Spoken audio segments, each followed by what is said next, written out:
Hello మిత్రమా, మనకు చాలా రోజుల తరువాత ఈ ఒక్క కత్తితో స్పూన్తో మనకు అవసరం పడింది. ఎందుకంటే ఈరోజు మా ఊరు గౌడన్న మనకు ముంజకాయలు కోసి ఇవ్వడం జరిగింది. సో ఈ ముంజకాయలు కోసి తినడానికి మనం ఈరోజు ప్రయత్నం చేద్దాము. ముందుగా ఈ గోల నుండి ఆ యొక్క ముంజలను తీయాలన్నమాట. ఇవి చాలా బలంగా ఉన్నవి.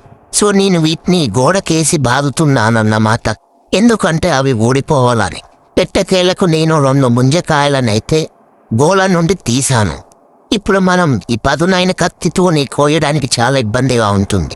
కాబట్టి మనం ఆ ఒక్క ముంజకాయ మీద ఉన్నటువంటి లేయర్ లాంటి పొరలను తీసివేయాలి ఒకదానికొకటి. అలా పొరలు తీసివేసిన తరువాత మనకు లేతటి పదార్థం అనేది మీద మెత్తగా ఉంటుంది. ఇప్పుడు మనం ఈ పదునైన కత్తితో ఆ యొక్క ముంజకాయను కోసినట్లయితే మనకు అది సులభముగా కట్ అవుతుందన్నమాట.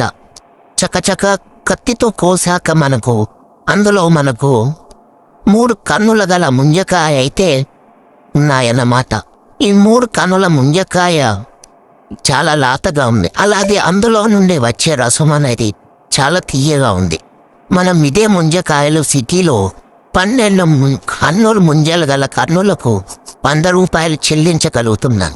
కానీ మన పల్లెటూరులో ఇవి చాలా ఫ్రీగా వస్తాయి.